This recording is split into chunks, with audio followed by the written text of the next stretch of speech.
All right, welcome back to the Far Outpost. All right, coming at you tonight, we're going to talk about Ironman 70.3 number 2. We finished Ironman 70.3 Muncie, Indiana. We finished it on September 30th. We had a phenomenal race, big things coming. This season's almost over. As you know from our prior video, started the season October 3rd of 2022. We are in month 13. We're ready to be over. We have 16 days left. But that's not what we're here to talk about. Let's talk about Muncie.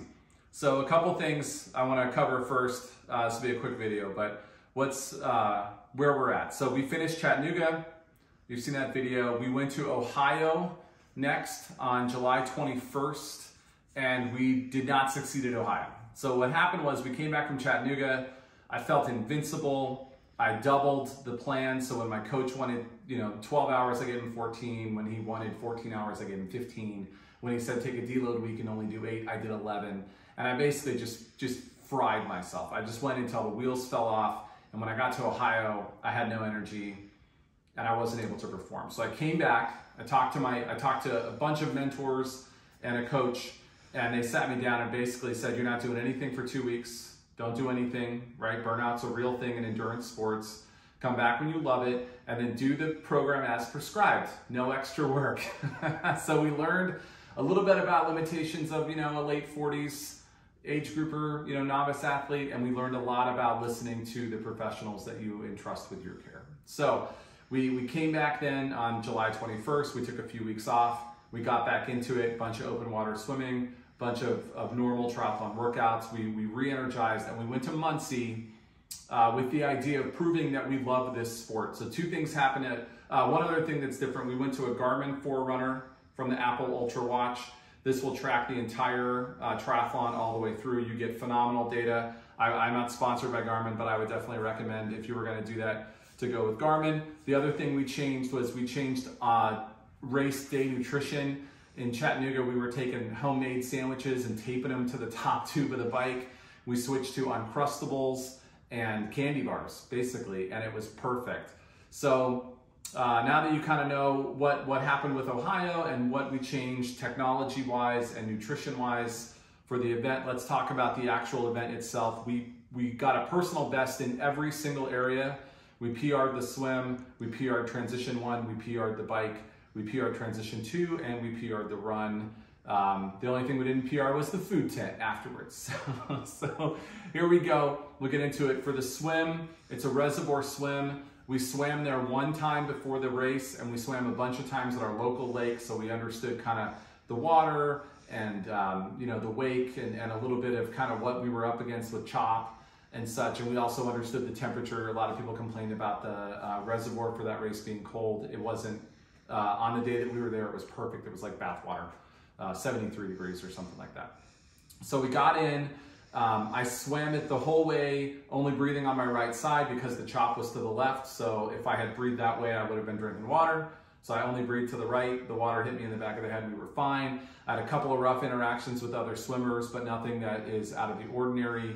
I came out of the water in 49 minutes. I was hoping for 48, came out in 49, starting the day off perfect. Chattanooga was 55 minutes, so there you go. You got a 6-minute PR right off the bat.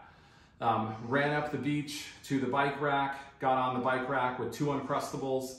In Chattanooga, I stopped at miles 15, miles 30, miles 45, and miles 56 because of the hills and the elevation, and I covered all that. I wasn't ready for the hills in that race. In this race, it's a pretty flat course, only 1,000 feet total of elevation as opposed to 2,500 in Chattanooga. So I hit it hard. I stopped once at mile 25 to get a sandwich. Other than that, I didn't stop the rest of the race. I went sub 3 in the low 250s. I can't remember exactly, but it was like 252, 254, something like that. So huge PR, almost an hour better than what we did in Chattanooga. I mean, that's just a massive amount of time to cut off. So I get off of that, I go through transition 2, I start the run. This course is a little bit hilly. When I mean a little bit hilly, I mean like rolling hills. So it was rough. I paid for my fast bike on the run, but still had the fastest half marathon in an Ironman event ever, beating my Chattanooga time in that as well. So that was good. It was a good course all the way around. The only other thing I think that's of interest is that You know, I was 292 last October, then I was 282 at the beginning of the year. I was 265 at the end of January. I was 245 in Chattanooga. I was 229 in Muncie, so another 16 pounds. I don't really have an excuse for only dropping 16 pounds between May 23rd at Chattanooga and September 30th. Outside of the fact that when I talked to my coaches about burnout, they did mention the fact that it's really tough to serve two goals. Do you want to lose weight or do you want to be a triathlete? That's kind of what I was kind of continually asked, is what is your goal? Because if you really want to drop a bunch of weight, you should stop doing events this year and focus on cutting weight. If you want to focus on events and you want to finish, unlike Ohio, you need to fuel properly. You need to not worry so much about cutting your calories, and instead you need to work hard for your goals, and that includes the proper nutrition. So I haven't been as aggressive the second half of the year with the weight loss, but I'll still get to my goals by the end of the year. So now, where we are now is Florida. Well, 140.6 Florida, full Ironman, 16 days away. I'll be in the tracker if you have the app. You can see where I'm at. There's also a live cam finish line for all full Ironmans. So on November 4th, Panama City Beach, Florida, I'll be there. Lisa will be there. Let's do this. 17 hours of suffering, a lifetime of bragging rights. Thanks for stopping by.